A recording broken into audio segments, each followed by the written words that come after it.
अब कंचन चालाकी से सरिता के लाए हुए कॉस्मेटिक प्रोडक्ट में मिलावट कर देती है।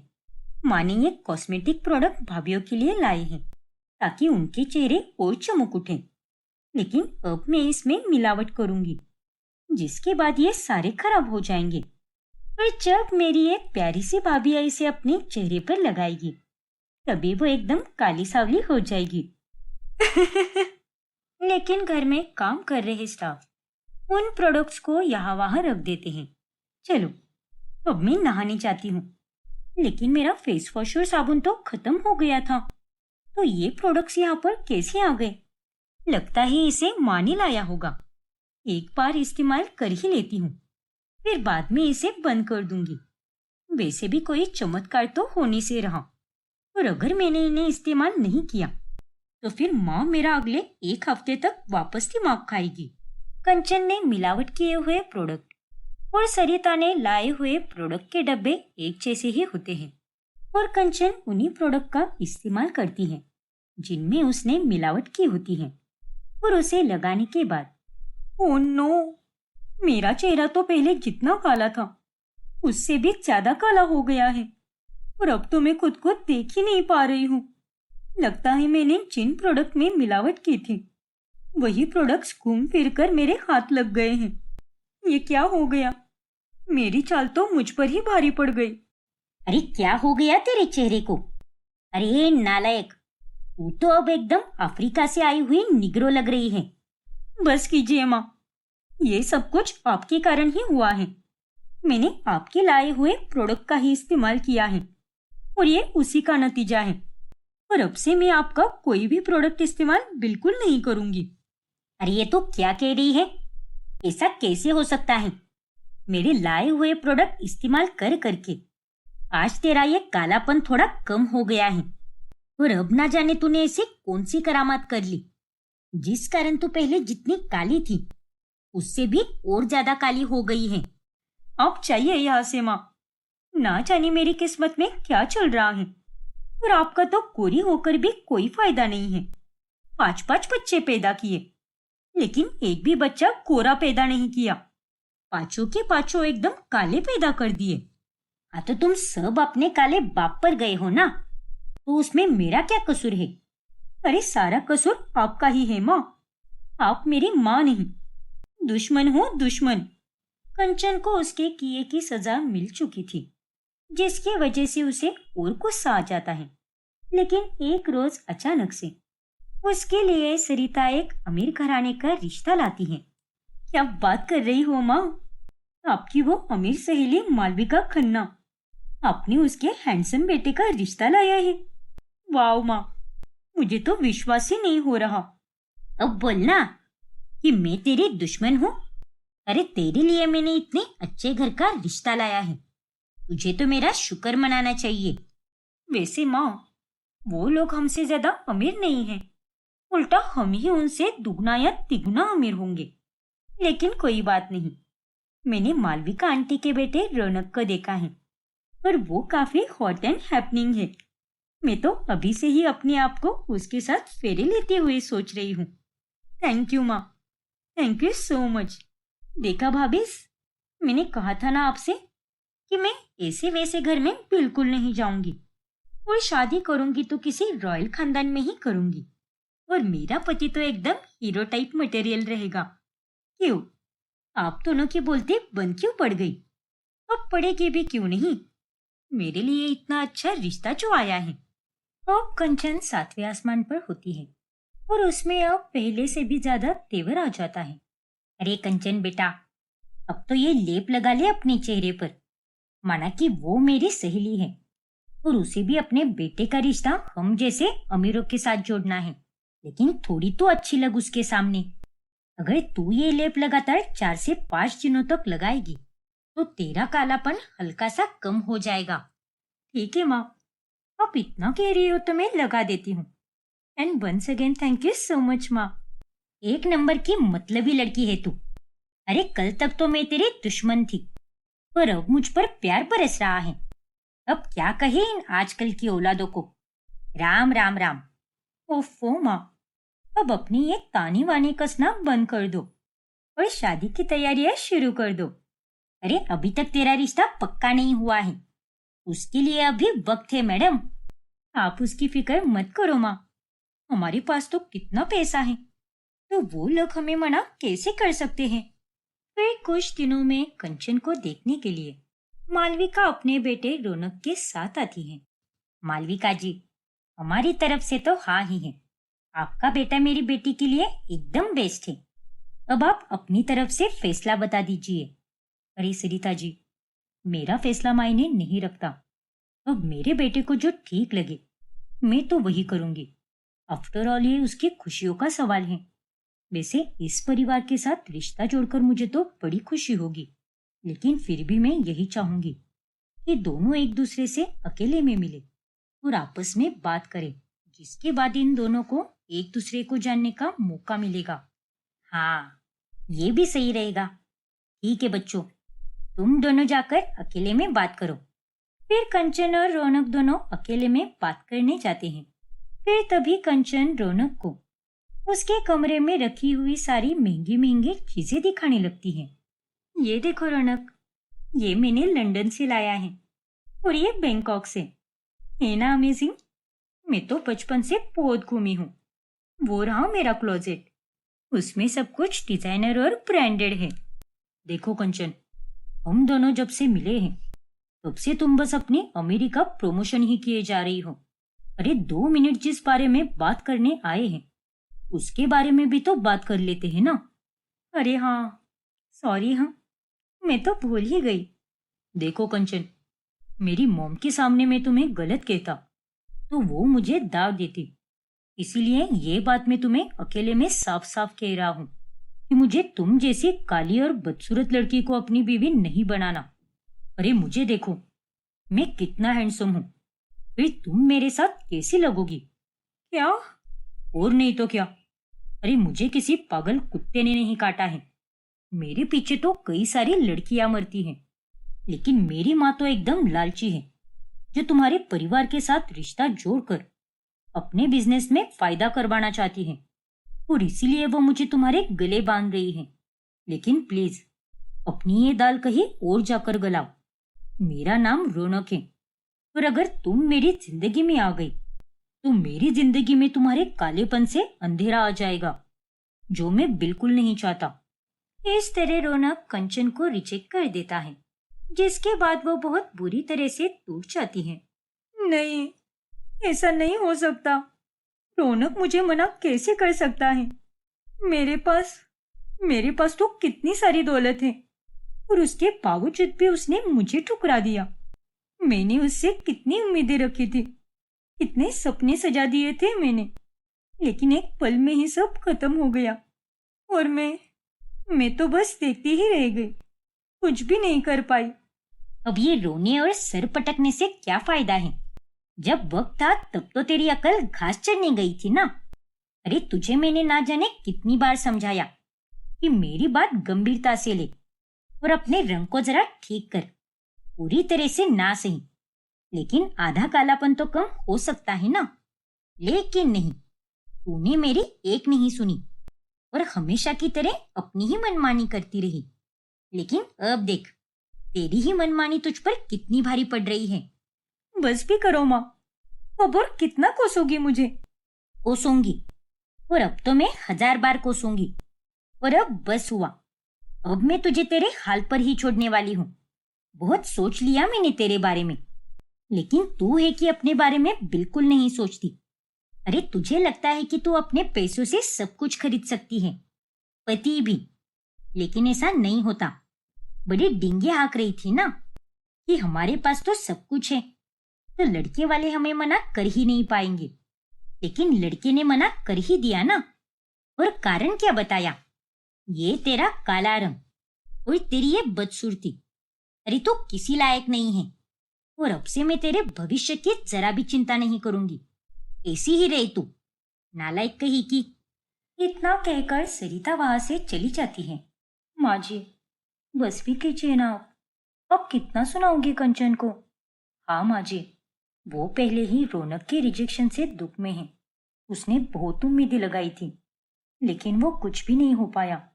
और सब कुछ उसके लिए बस सपना बनकर रह गया। और माँ जी, इस समय उसे प्यार और सहारे की जरूरत है, ना कि डांट और फटकार की। दिमाग खराब हो गया है मेरा। वो लड़का रौनक, वो भी मान जाता। अगर इसका कालापन थोड़ा और कम होता, अगर ये सही से पेश आती, तो सब ठीक हो जाता और हम अभी उसकी शादी की तैयारियां कर रहे होते। लेकिन वैसा कुछ भी नहीं हो पाया और इन सब में सारा दोष उस कंचन का ही है। बहुत घमंड है ना उसमें, लेकिन अब उसे अपने घमंड की सजा मिल रही है। ऊपर वाला किसी को नहीं बख्शता। बस कीजिए माँ जी, प्लीज शांत हो जाइए आप। कहीं आपका बीपी हाई ना हो जाए। अब जो हो गया सो हो गया। प्लीज आप उसे अकेला छोड़ दीजिए। कल सुबह हम सब जाएंगे उसके पास। जो करना है करते बेटो। मुझे तो अब कोई फर्क नहीं पड़ता, क्योंकि मैं तो अब पीछे हट रही हूँ। वो जीवन में आगे खुश रहे या उदास रहे, अब वो उसके हाथ में है और उसने अपनी जिंदगी बिगाड़ दी है, तो अब उसे ही सब ठीक करना होगा। इतना कहकर सरिता वहां से चली जाती है। माँ जी तो कुछ भी बोली जा रही है। एक माँ होकर भी वो ये सब कैसे बोल सकती है? अब उन्हें भी समझना चाहिए ना कि कंचन ने अपने जीवन में काले रंग के कारण कितना दुख झेला होगा। माँ का गुस्सा ऐसा ही होता है, उसके पीछे प्यार और चिंता छुपी होती है। वो भले ही ऊपर ऊपर से कंचन के लिए बुरा बोलती होंगी, लेकिन भीतर से उन्हें भी बहुत दुख हो रहा होगा। बस वो उसे अपने गुस्से के जरिए बाहर निकाल रही है। वैसे इन दोनों माँ बेटी के बीच बोलने वाले हम कोई नहीं होते। चलो सो जाते हैं, फिर कल सुबह जल्दी उठकर कंचन के पास जाएंगे। फिर सुबह जल्दी उठकर अक्षरा और प्रार्थना दोनों साउथ इंडियन खाना बनाती हैं और वो उसे कंचन के पास लेकर जाती हैं। ये देखो कंचन, हमने तुम्हारे लिए क्या क्या बनाया है। डोसा, इडली सांभर, मेदू वड़ा और तुम्हारा स्पेशल उत्तप्पा भी बनाया है। चलो जल्दी से फ्रेश हो जाओ और खा लो इसे। जानती ही कि कल का दिन तुम्हारे लिए बहुत टफ था, लेकिन कोई बात नहीं कंचन, ये जीवन है ना। आज गम के काले बादल हैं, तो कल खुशियों की बारिश भी जरूर बरसेगी। बस हार ना मानकर सदा मुस्कुराते हुए हर मुसीबत और दुख का हमें सामना करना ही चाहिए। अरे बंद करो अपनी ये नौटंकी। आखिर आप दोनों क्या चाहती हो? कल इतना सारा मनोरंजन मिला है, वो काफी नहीं है क्या? मैं सब जानती हूँ। आप लोगों को तो बड़ा अच्छा लग रहा होगा ना, जब रौनक ने मुझे रिजेक्ट कर दिया और अब यहाँ मेरे पास आप तमाशा बनाने के लिए आई हूँ। अरे नहीं खाना मुझे ये कुछ भी। और दफा हो जाइए यहाँ से। अरे नहीं कंचन, जैसा तुम सोच रही हो वैसा कुछ भी नहीं है। हमें भी बहुत दुख हुआ है, लेकिन अब उस दुख के साथ ही जीने से क्या फायदा। इसीलिए तुम्हें खाना तो खाना ही होगा, और अगर तुम खाना नहीं खाओगी तो तुम बीमार पड़ सकती हो ना। हाँ कंचन, अरे तुम जरा अपना नजरिया बदलो। अगर तुम्हारे साथ गलत हो रहा है तो वो हमारे लिए मनोरंजन कैसे हो सकता है? अरे तुम तो हम चारों की इकलौती ननंद हो और हम तो बस तुम्हें हंसते मुस्कुराते हुए देखना चाहते हैं। इसलिए प्लीज कंचन, हमें अपनी सहेली समान समझो और थोड़ा खा लो। देखो, तुम्हारे लिए रौनक तो क्या, उससे भी कई गुना ज्यादा हैंडसम और ज्यादा अमीर लड़का लिखा होगा तुम्हारी किस्मत में। और नहीं तो क्या कंचन, और वो होता कौन है तुम्हें रिजेक्ट करने वाला? उसकी तो ऐसी की तैसी। चलो अब जल्दी से फ्रेश हो जाओ और ये तुम्हारा फेवरेट साउथ इंडियन प्लेटर खा लो। प्लीज कंचन, मान जाओ ना। लगता है आप दोनों को बातों से कहा गया कुछ भी समझ नहीं आता। फिर कंचन प्रार्थना और अक्षरा को धक्का मारकर अपने कमरे के बाहर निकालती है और ये सब सरिता देख लेती है। नालायक लड़की, ये तू क्या कर रही है? और तेरी हिम्मत कैसी हुई मेरे बहू को धक्का मारने की? बेशरम कही की।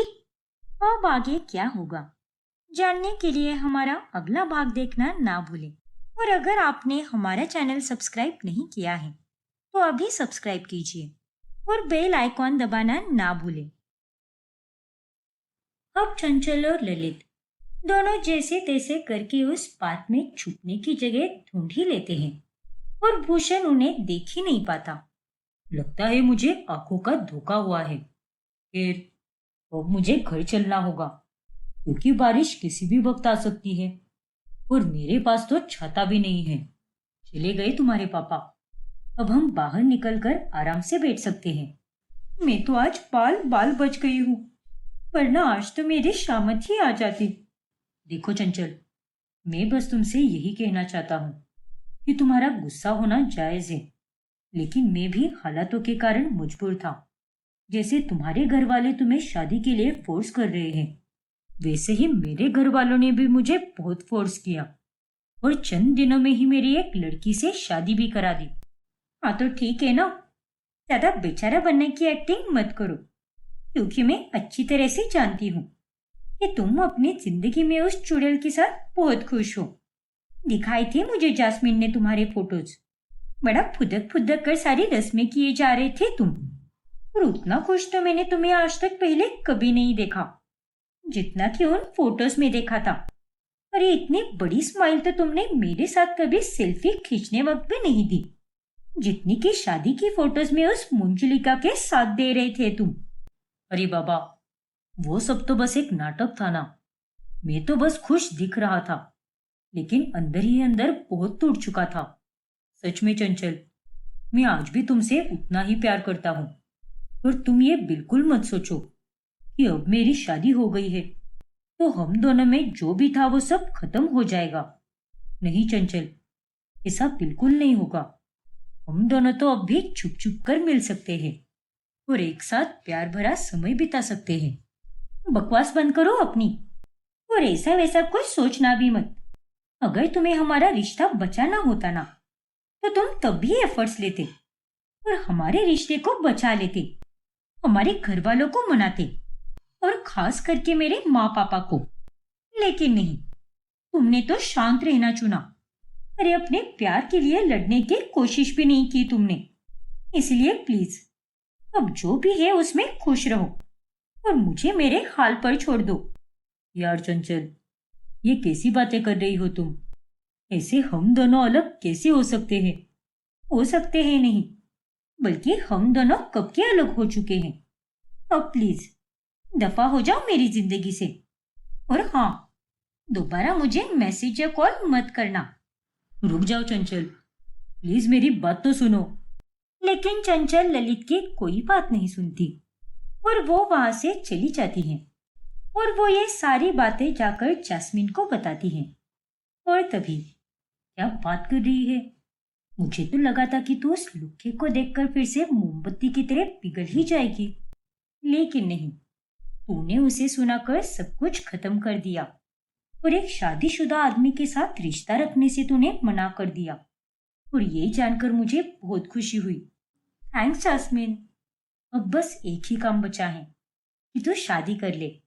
देख चंचल, अगर इस समय तू खाली रहेगी तो तेरे दिमाग में 100 बातें आती रहेगी, और अगर अंकल आंटी तेरे लिए कोई लड़का ढूंढ रहे हैं तो वो लड़का जरूर अच्छे घर का ही होगा ना। वो थोड़ी ना तेरी शादी किसी एरे गिरे लड़के के साथ करवाएंगे। नहीं यार, मुझे अभी शादी नहीं करनी है। ससुराल, पति, जिम्मेदारियां, ये सब मेरी बस की बात है ही नहीं। और मैं तो अब इन लड़कों के चक्कर में पड़ना ही नहीं चाहती, क्योंकि प्यार और विश्वास, इन पर से अब मेरा भरोसा उठ चुका है। क्या तू भी चंचल? चंचल के मना करने के बावजूद भी सरोज और भूषण उसके लिए एक रिश्ता लेकर आ ही जाते हैं और उस लड़के का नाम विवेक होता है। फिर चंचल विवेक को भी वही सब बताती है जो सब उसने नितिन से अकेले में कहा होता है, और वो उसे रिश्ता तोड़ने के लिए कहती है। पर चंचल, देखो विवेक, मैं जानती हूँ कि तुम अच्छे घर से हो, अच्छी पोस्ट पर नौकरी भी करते हो, लेकिन मैं शादी वगैरह के लिए तैयार बिल्कुल भी नहीं हूँ। मेरे घर वाले मुझ पर बहुत प्रेशर कर रहे हैं और बस यही एक बात है। बाकी मेरी सारी हिस्ट्री ज्योग्राफी तो मैंने तुम्हें पहले ही बता दी है कि मैं ये सब क्यों कर रही हूँ। और चंचल, मैं समझ सकता हूँ, लेकिन ये सब तुम कब तक करोगी? और ऐसे कितने लड़कों को ऐसे ही रिश्तों के लिए मना करती रहोगी तुम? अब वो तो मुझे नहीं पता, पर फिलहाल के लिए मैंने तुम्हें जितना कहा है तुम प्लीज उतना ही करो। बाहर जब सब लोग तुमसे पूछेंगे तब तुम सीधा सीधा कह देना कि मुझे चंचल बिल्कुल नहीं पसंद और इसीलिए मैं इससे शादी नहीं कर सकता। ठीक है चंचल, जैसा तुम कहो। थैंक यू सो मच विवेक। लेकिन कमरे से बाहर आने के बाद, तो बताइए इंदु जी, आपके बेटे का क्या फैसला है? हमारी बेटी की तरफ से तो हाँ ही है। अब आप ही बताइए। बता विवेक बेटा, क्या है तेरे मन में? हाँ माँ, मैं भी इस रिश्ते के लिए राजी हूँ और मुझे चंचल के साथ शादी करने में कोई एतराज नहीं है। क्या? चलो अच्छा है। लेकिन तुम्हें क्या हुआ चंचल बेटा? तुम अचानक से इतनी हैरान क्यों हो गई? कुछ भी तो नहीं आंटी जी। हे भगवान, इस लड़के को मैंने अंदर इतने अच्छे से समझाया, लेकिन फिर भी इसने मुझे बाहर आकर धोखा दे दिया। लेकिन अब मैं क्या करूं? अब तो ये शादी होकर ही रहेगी। और फिर कुछ ही दिनों में चंचल और विवेक की शादी हो जाती है। और शादी के बाद पहली ही रात में, देखो चंचल, तुम इस बेड पर सो सकती हो और मैं यहाँ फर्श पर गद्दा बिछाकर सो जाऊंगा। अरे ये भी कोई कहने वाली बात है क्या? बेड पर तो मैं ही सोऊंगी। लेकिन उसके पहले तुम मुझे एक बात बताओ। कब से मैं तुमसे बात करने की कोशिश में थी, लेकिन तुम तो मेरे हाथ में आ ही नहीं रहे थे। सब कुछ इतना फटाफट हो गया कि शादी कब हो गई पता भी नहीं चला। लेकिन उस दिन मैंने तुम्हें क्या कहा था कि यहाँ से बाहर निकलकर इस रिश्ते के लिए मना कर देना, तो फिर तुमने इसके लिए हाँ क्यों कर दी? देखो चंचल, वो मैं अरे क्या वो मैं? तुम्हारे कारण आज जो नहीं होना था वही हो गया है। मैंने तुम्हें साफ शब्दों में समझाकर बाहर भेजा था, इसी उम्मीद के साथ कि तुम बाहर जाकर इस रिश्ते के लिए मना कर दोगे और हमारी शादी नहीं होगी। लेकिन नहीं, तुमने शादी के लिए हाँ कर दी और मैं अब जिंदगी भर के लिए इस शादी के बंधन में फंस गई हूँ। मैं मानता हूँ चंचल कि मैंने तुम्हारी बात नहीं सुनी और बाहर आकर हाँ कर दी थी, जो कि तुम्हारे फैसले के एकदम खिलाफ था। लेकिन एक बार मेरी पूरी बात तो सुन लो। सच्चाई तो यही है कि मुझे भी तुम्हारी तरह शादी वगैरह में कोई इंटरेस्ट नहीं था, लेकिन मेरे घर वाले मेरी बात मान ही नहीं रहे थे और हर रोज मुझे शादी के लिए प्रेशराइज कर रहे थे। और इसी बीच में तुमसे मिला, जिसकी हालत बिल्कुल मेरी ही तरह थी। इसीलिए किसी और लड़की के साथ शादी करके उसे झूठी कस्में और वादे देने से बेहतर मुझे यही लगा कि मैं तुमसे ही शादी कर लूं। वाह, मतलब तुमने मुझे बकरा बना दिया। ऐसी बात नहीं है चंचल, तुम्हारे घर वाले भी एक ना एक दिन तुम्हारी शादी किसी लड़के के साथ तो करा ही देते, फिर चाहे तुम लाख पैंतरे क्यों ना आजमा लो। और तुम्हें भी अपने परिवार को खुश देखना था और मुझे भी यही चाहिए था, और इसीलिए मैंने ये शादी कर ली। लेकिन प्लीज चंचल, हमारे अपनों के खातिर इस रिश्ते को एक समझौता या जिम्मेदारी समझकर क्यों नहीं निभा सकते हम? अरे तुम पागल हो गई हो क्या? मेरे परिवार की खुशी का मैं खुद देख लेती, लेकिन तुम्हारी खुशी के खातिर मैं तुम्हारी परिवार का ध्यान क्यों रखूं भला? जैसे मैंने तुम्हें सारी बातें बताई, वैसे ही तुम भी मुझे सब बता सकते थे ना। लेकिन नहीं, तुमने ऐसा कुछ भी नहीं किया। एक नंबर के स्वार्थी हो तुम। सॉरी चंचल, मैं जानता हूं कि जो कुछ भी हुआ है उसमें तुम जरा भी खुश नहीं हो, पर यह बात भी उतनी ही सच है कि ये जो कुछ भी हुआ है वो बिल्कुल सही हुआ है। तुम भी मेरी फीलिंग्स के साथ नहीं खेल रही और मैं भी तुम्हारे फीलिंग्स के साथ नहीं खेल रहा, और अब तो हम दोनों बस अपना फर्ज निभा रहे हैं और कुछ भी नहीं। खैर, जो बर्बादी होनी थी वो तो हो गई। अब जाकर सो जाओ, मैं भी बहुत थक गई हूँ। ठीक है चंचल, कोई बात नहीं। और हाँ, एसी को आधे घंटे के बाद बंद कर देना, वरना रात भर अगर एसी ऑन रहा तो सुबह तक तो मैं बीमार हो जाऊंगी। ऊपर से बरसात के दिन भी चल रहे हैं, इसलिए मुझे कोई रिस्क नहीं लेना। ठीक है बाबा, मैं याद से कर दूंगा। Good night. अब चंचल मुंह फुलाकर सो जाती है और विवेक भी नीचे गद्दा बिछाकर सो जाता है। फिर अगली सुबह, माना कि आज मेरा ससुराल का पहला दिन है, लेकिन मैंने भी ठान लिया है कि मैं जरा भी अच्छी नहीं बनूंगी इन सबके नाक में इतना दम करूंगी कि ये सबके सब लोग मुझे 1 महीने के अंदर ही इस घर से निकाल देंगे, जिसके चलते मेरी ये शादी भी टूट जाएगी। चलो अब फिर से सो जाती हूँ, फिर सीधे 10 बजे के बाद ही उठूंगी।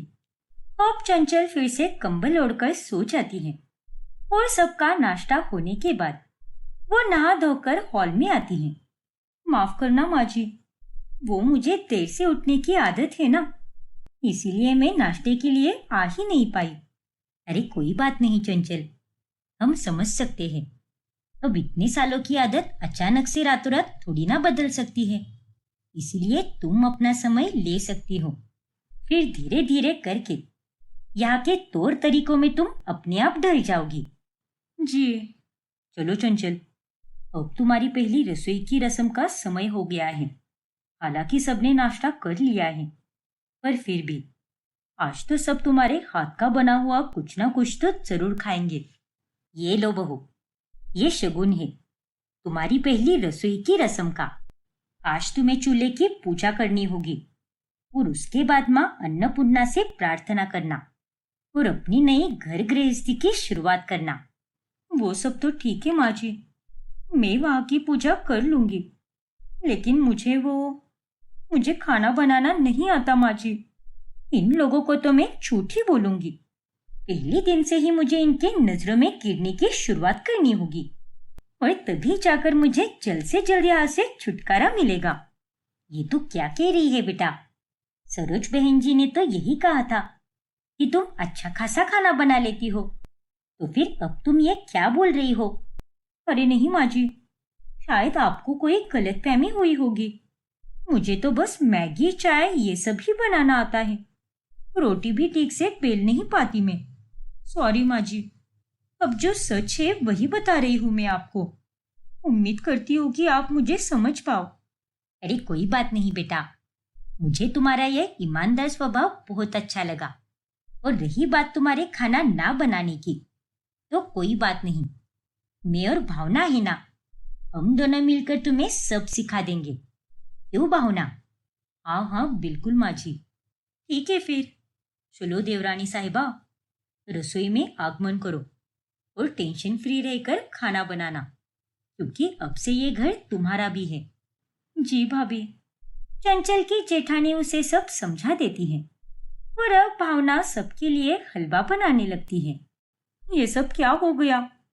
मुझे तो लगा था कि मेरी सास और जेठानी मुझे अच्छा खासा लेक्चर देंगी, लेकिन नहीं, उल्टा इन लोगों ने तो कितना अच्छा रिएक्शन दिया। खैर, वैसे तो मैं एकदम मस्त हलवा बनाती हूँ, लेकिन आज लाइफ में पहली बार मैं एकदम बेस्वाद हलवा बनाने वाली हूँ, ताकि सभी लोग इसे खाकर मेरी तारीफों के पुल नहीं बल्कि मेरी बुराइयों के पुल बांधेंगे। अब चंचल जानबूझकर हलवा बिगाड़ देती है और वो हलवा सबको परोसती है, लेकिन उसके सभी घर वाले वो हलवा खुशी से खा लेते हैं। चलो कोई बात नहीं, गुड ट्राई बेटा। ऐसे ही तुम कोशिश करोगी तो चंद दिनों में तुम सब कुछ एकदम अच्छे से सीख पाओगी।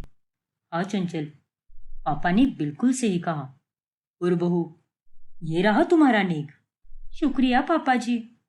फिर बाद में थोड़ा सा हलवा बच गया है माँ जी, वो मैं ही खा लूंगी, आप लोग उसे मत खाना।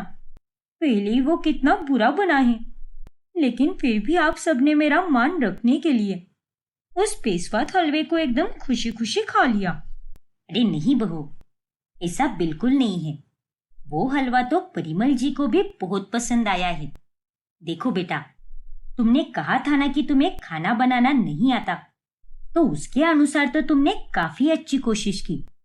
और खाना बनाने में तो स्वाद मसालों से ही तो आता है, लेकिन उसमें अगर बनाने वाले का प्यार भी मिल जाए तो वो खाना और भी अच्छा हो जाता है। हे भगवान, किस मिट्टी की बनी है ये बुढ़िया? ये तो मिश्री से भी ज्यादा मीठी है। ठीक है माँ जी, फिर मैं इसे फ्रिज में रख देती हूँ, फिर जब आप लोगों का मन हो तब खा लेना। फिर कुछ दिनों के बाद चंचल पग फेरी की रस्म के लिए वापस मायके चली जाती है। तो कैसी रही पहली रसोई की रस्म? क्या खिलाया तूने सबको? अरे क्या हुआ बेटा, तू कुछ बोल क्यों नहीं रही? ससुराल का पहला दिन अच्छा तो रहा ना? किसी ने कुछ कहा तो नहीं ना तुझे?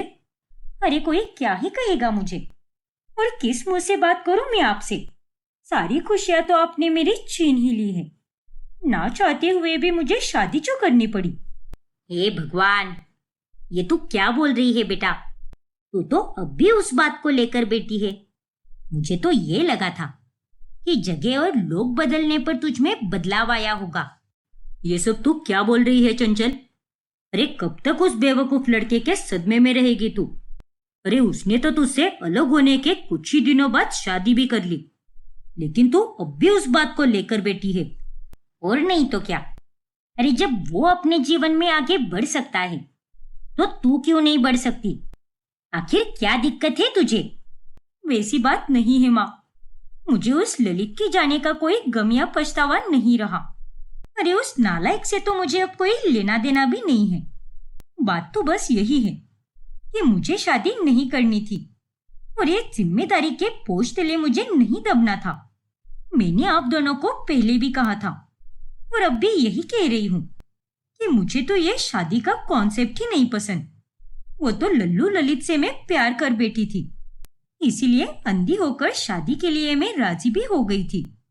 वो जो कुछ भी हो, लेकिन परिवर्तन ही जीने का सही तरीका होता है। आज तुझे ये सब गलत लग रहा होगा और इन सब से चिढ़ मच रही होगी, लेकिन देखना, कल को तुम हमें इसी बात को लेकर शुक्रिया बोलोगी। ऐसा कुछ भी नहीं होने वाला पापा।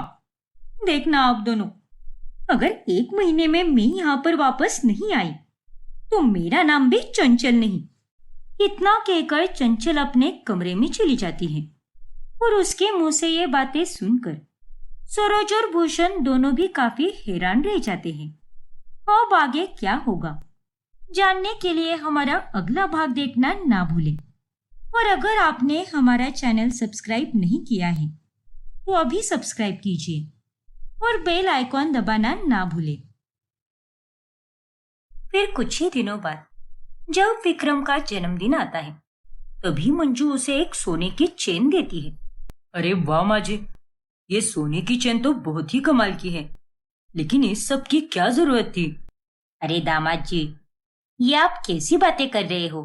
सास होने के नाते मेरा फर्ज बनता है आपको उपहार देना, और आप मेरे बेटे जैसे ही तो हो। शुक्रिया माँ जी, अपने जीवन में मुझे इतना अहम दर्जा देने के लिए। ये सब अभिनव देख लेता है और उसे बहुत गुस्सा आता है। फिर बाद में, अरे बेटा अभिनव, ये ले, ये केक खा ले, हमारे मोहल्ले की सबसे बड़ी बेकरी से मंगवाया है। मुझे नहीं खाना कोई केक वेक। आप जाइए, अपने दामाद को ही खिलाइए, वही आपका बेटा है ना। मैं तो आपका कुछ भी नहीं लगता।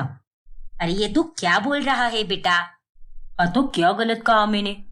मुझे तो आपने कभी इतना महंगा तोहफा दिया भी नहीं, और अपने दामाद को बराबर दे दिया, वो भी एक सोने की चेन। अरे सोना कितना महंगा हो चुका है, कम से कम ये बात तो सोच लेती। अरे लेकिन इतनी सी बात के लिए गुस्सा होने की क्या जरूरत है?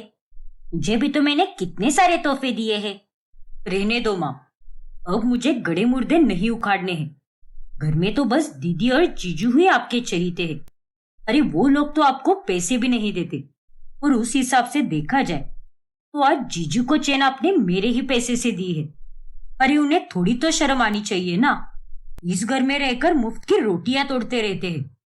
उन दोनों की ये सारी बातें लावण्या सुन लेती है, और मंजू के साथ साथ उसे भी बहुत गुस्सा आता है। बस बहुत बोल दिया अभिनव, भूल मत, तेरे पैसों के अलावा भी मुझे तेरे पापा की पेंशन भी आती है, और मैंने ये चेन उन्हीं पैसों से खरीदी है।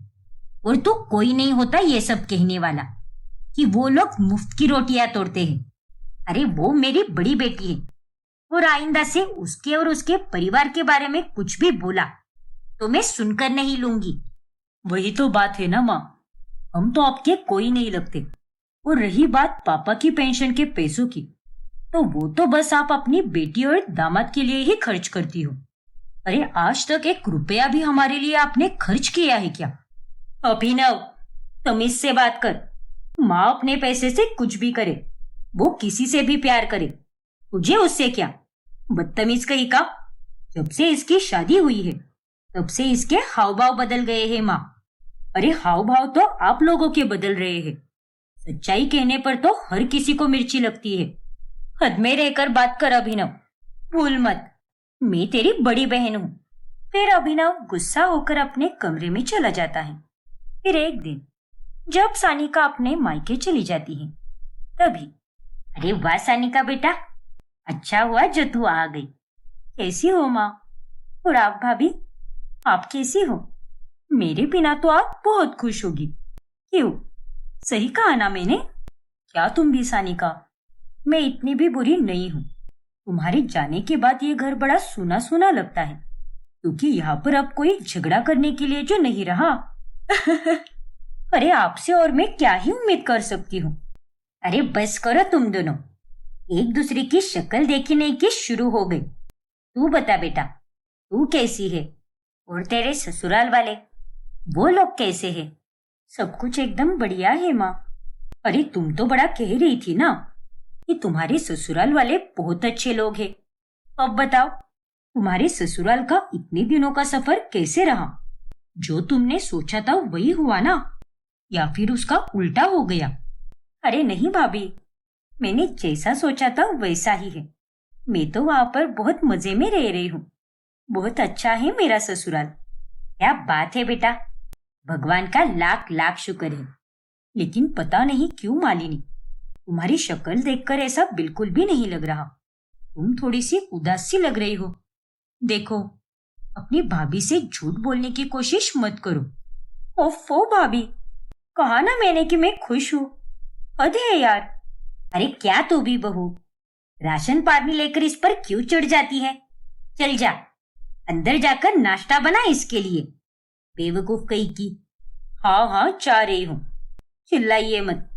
फिर मालिनी रसोई में चली जाती है। सानिका बेटा, देख मैं तेरी माँ हूँ, और एक माँ अपने बच्चे के मन की बात झट से समझ जाती है। और तेरा चेहरा देखकर मुझे भी वाकई में लग रहा है कि तू किसी बात को लेकर परेशान है। बता ना बेटा, क्या बात है? अरे नहीं माँ, सच में ऐसी कोई भी बात नहीं है।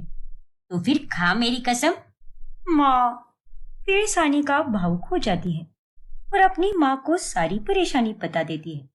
और उसकी बातें सुनकर भानुमति भी अब काफी हैरान हो जाती है। क्या? अरे मुझे तो विश्वास ही नहीं हो रहा कि वो लोग तेरे साथ ऐसा व्यवहार कर सकते हैं। वही तो माँ, धीरे धीरे सबके असली रंग उभर कर आ रहे हैं। वहां पर सिर्फ एक मेरा पति ही है जो मुझे समझ कर लेता है। अब मैं तुझसे क्या कहूँ बेटा, ये तो हर घर की पंचायत है। शादी के बाद लड़की का जीवन इसी तरह से बदल जाता है, और यही तो जीवन की रीत है बेटा। इसीलिए कह रही हूँ, ये सब भूलकर तू सबके साथ मिलजुल कर रहे। यही एकमात्र उपाय है तेरे पास। अरे माँ, ये आप क्या बोल रही हो? मैं तो उन्हें सब समझ कर लेती हूँ, लेकिन मेरी ननंद सास और नंदोई, इन्होंने मेरा दिमाग खराब करके रख दिया है। देख बेटा, हर घर में बर्तन बचते ही है। अब यहाँ पर भी देख लेना, तू और तेरी भाभी और तेरा भाई, या फिर कभी कभी मैं और तेरे पापा, हम सब में झगड़े होते ही रहते हैं। लेकिन ऐसे परेशान होकर कुछ नहीं मिलेगा। और तेरा पति तो तेरे साथ ही है ना, तो तू चिंता क्यों कर रही है? लेकिन माँ, देख बेटा, तुझे धीरज रखना होगा। समय के साथ सब कुछ ठीक हो जाएगा, मेरा यकीन कर। इस तरह से भानुमति सानिका को समझाने लगती है। फिर वापस अपने ससुराल जाने के बाद सानिका देखती है कि अभिनव अब भी दुखी है। अब मुंह लटकाने से क्या होगा अभिनव? अगर तुम पहले से ही इसके लिए आवाज उठाते तो माँ जी तुम्हारी अच्छाई का फायदा नहीं उठाती। तुमने हमेशा चुप रहना ही सही समझा, और ये सब कुछ उसी का नतीजा है जो हम दोनों को भुगतना पड़ रहा है। हाँ सानिका, तुम सही कह रही हो। सारी गलती मेरी ही है, लेकिन मेरा दिल दीदी की तरह बिल्कुल नहीं है। दीदी और जीजू तो एकदम बेशर्म है, पर मैं वैसा बिल्कुल नहीं हूँ। लेकिन इतना अच्छा बनकर भी क्या फायदा अभिनव, जब सामने वाले को उसकी कदर ही ना हो। ऐसे ही एक रोज जब सानिका बाजार के रास्ते से गुजर रही होती है, तभी वो लावण्या और विक्रम को एक बड़े से रेस्टोरेंट के बाहर से निकलते हुए देख लेती है। अरे, ये तो दीदी और नंदोई जी है। लेकिन ये इतने महंगे रेस्टोरेंट में क्या कर रहे थे? और इन दोनों में से एक ने भी माँ जी से आज पैसे भी नहीं मांगे। लगता है आज नंदोई जी ने खुद के पैसे ही निकाले हैं और उन्हीं पैसों से खाना खा रहे होंगे। इतने चालाक लोग हैं ये। घर पर तो 1 रुपया भी नहीं देते और अभी रेस्टोरेंट में खुद के जमा हुए पैसे उड़ा रहे हैं। खुद पर उड़ाने के लिए बराबर पैसे निकलते हैं इनके। फिर घर जाकर सानिका मंजू को छोले कुलचे खाते हुए देख लेती है। छोले कुलचे कैसे हैं माँ जी? बहुत ही स्वादिष्ट दामाद जी। अरे ये क्या नंदोई जी, आप और दीदी तो अभी एक महंगे रेस्टोरेंट से खाना खाकर आए हो ना, तो आप लोगों को माँ जी के लिए भी वहीं से खाना लाना चाहिए था। तो फिर आपने ये ठेले वाले छोले कुलचे क्यों लाए हैं? ये तो गलत बात है ना। आपने अपने लिए बराबर खर्चा किया, लेकिन माँ जी के बारे में विचार तक नहीं किया आपने। सानिका की ये बातें सुनकर विक्रम और लावण्या थोड़े घबरा जाते हैं। ये निकम्मी सानिका भी ना, माँ को तो हमने बताया भी नहीं कि हम दोनों 5 स्टार रेस्टोरेंट में गए थे, वो भी अपने ही पैसों से, और ये यहाँ पर हमारी वाट लगा रही है। चुप रहे बहू, मेरी बेटी और दामाद दोनों को पता है कि मुझे छोले कुलचे कितने पसंद है। इसीलिए उन्होंने महंगे रेस्टोरेंट का बेस्वाद खाना लाने की जगह ठेले वाले छोले कुलचे लेकर आए, क्योंकि वो मुझे बहुत पसंद आते हैं। और तू अपनी टिप्पणी मत दे और हम लोगों के बीच में फूट डालने की कोशिश भी मत कर। पर माँ जी, मैं तो बस ये कह रही थी कि सानिका, मुंह कम और हाथ ज्यादा चलाओ, और अगर तुम्हारा आग में घी डालने का काम हो गया हो तो जाओ, जाकर शाम के खाने की तैयारियां करो। मंजू अपनी बेटी की तरफदारी करके सानिका को चुप करा देती है और इस बात से सानिका का माथा गर्म हो जाता है। पता नहीं समझते क्या है ये लोग खुद को। उम्र और रिश्ते में छोटी हूँ, इसीलिए सबका सुन कर लेती हूँ, वरना मैं तो सबकी बैंड बजा देती। दीदी और नंदोई जी तो माँ जी के साथ बस पैसों के खातिर ही अच्छे हैं, और उन्हें माँ जी की तो कुछ भी नहीं पड़ी। और ये बात आज मुझे साफ साफ पता चली है। लेकिन अब भगवान ही जाने कि ये बात माँ जी को कब समझ आएगी। दिन गुजरने लगते हैं और अब अभिनव और मंजू के बीच थोड़ी बातचीत भी होने लगती है। ये लो माँ, ये जुकाम की दवाई है, जरा अपना ध्यान रखा करो ना। शुक्रिया बेटा, अब ध्यान तो मैं रखती ही हूँ, लेकिन इस ठंड ने परेशान करके रखा है, और ऊपर से मेरे कमरे का हीटर भी ठीक से काम नहीं करता। फिर रात में माँ जैसी भी हो, लेकिन मुझसे उनकी ये हालत देखी नहीं जा रही। दीदी और जीजू तो बस अपना स्वार्थ ही देखते हैं, लेकिन मैं अपनी माँ के लिए नया हीटर जरूर खरीदूंगा। हाँ विनव, मैं भी तुम्हें अभी वही बोलने वाली थी। बाकी का गुस्सा अपनी जगह पर और माँ जी की सेहत अपनी जगह पर। एक जिम्मेदार बेटा और बहू का फर्ज निभाते हुए अभिनव और सानिका मंजू के लिए एक नया हीटर लाते हैं। शुक्रिया बेटा, अच्छा हुआ जो तू मेरे कमरे के लिए एक नया हीटर लेकर आ गया। अब मुझे कोई दिक्कत नहीं होगी। लेकिन ये थोड़ा अलग हीटर है माँ, सानिका आपको समझा देगी कि इसे इस्तेमाल कैसे करना है।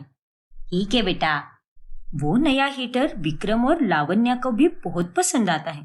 लावण्या, वो नया हीटर एकदम अच्छी क्वालिटी का दिख रहा है, और हमारे कमरे का हीटर तो एकदम खटारा हो गया है। तुम एक काम करो ना, माँ जी को जरा मस्का लगाओ और उनका नया हीटर अपने कमरे में रखवा लो, और हमारे कमरे का हीटर माँ जी को दे दो। हाँ विक्रम, मुझे भी नया वाला हीटर बहुत पसंद आया है। तुम फिक्र मत करो, माँ को अपनी बातों में फंसाना मेरे बाएं हाथ का खेल है, और वो जरूर मान जाएगी, और वो नया वाला हीटर हमें खुशी खुशी दे देगी। और ऐसे ही होता है। लावण्या मंजू के सामने थोड़ा बहुत नाटक करती है, जिसके बाद भावनाओं में बहकर मंजू अपने कमरे का नया वाला हीटर उसे दे देती है, और उसके कमरे का पुराना हीटर वो अपने कमरे में रख लेती है। और यही जानकर अभिनव को बहुत गुस्सा आता है। ये आपने क्या किया माँ? अरे वो नया हीटर मैंने आपके लिए लाया था, तो फिर आपने उसी दीदी को क्यों दे दिया? हाँ तो उसमें क्या हो गया? उनके कमरे में 3 लोग सोते हैं और मैं तो यहाँ पर अकेली सोती हूँ। तो मुझसे ज्यादा हीटर की जरूरत उन लोगों को है। और लावण्या के कमरे का हीटर इतना भी खराब नहीं हुआ है, एकदम ठीक से चलता है। और जब तक ये काम कर रहा है तब तक मेरा कमरा भी गर्म रहेगा और मुझे कोई परेशानी भी बिल्कुल नहीं होगी। पर माँ जी, आपकी उम्र हो चली है और ऐसे में आपको ज्यादा ठंड लगती है। और उन लोगों के कमरे का हीटर इतना भी अच्छा नहीं है जितना ये नया वाला है। रहने दो सानिका। अरे इन्हें इनकी बेटी और दामाद के आगे कुछ भी नहीं दिखता। इनसे बहस करके कोई फायदा नहीं है। चलो यहाँ से। अरे एक हीटर लगवाकर तूने मुझ पर कोई एहसान नहीं किया है। पता नहीं क्या हो गया है तुझे। एक ही घर में रहकर लावण्या और दामाद जी से तू इतनी नफरत क्यों करने लगा है? हमें किसी से भी नफरत करने का शौक नहीं है माँ। हमें बस गुस्सा आ रहा है और ये सब आपके द्वारा किए गए भेदभाव के कारण हो रहा है। जाने दीजिए। सुबह सुबह ये सब बातें निकालकर मुझे कोई कलेश नहीं करना है। इतना कहकर अभिनव वहां से चला जाता है।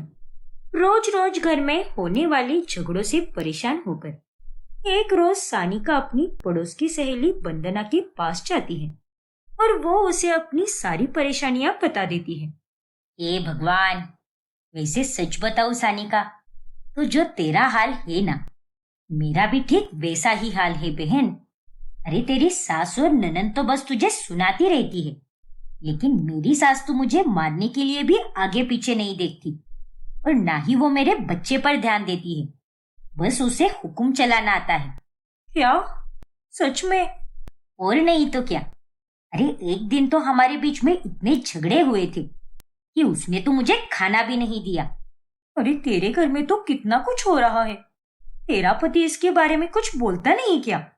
वही तो बात है ना, वो तो अपनी माँ के सामने एकदम भीगी बिल्ली बन जाता है। सच बता रही हूँ, बच्चा है इसीलिए मैं ये सब सहन करके लेती हूँ।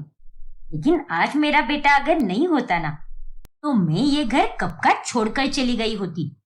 तभी वंदना और सानिका की नजर दरवाजे पर जाती है, जहाँ पर वंदना की सास कोकिला खड़ी होती है और उसने उनकी सारी बातें सुनी होती है। हे भगवान, बचा ले मुझे। अब आगे क्या होगा जानने के लिए हमारा अगला भाग देखना ना भूलें। और अगर आपने हमारा चैनल सब्सक्राइब नहीं किया है तो अभी सब्सक्राइब कीजिए और बेल आइकॉन दबाना ना भूलें।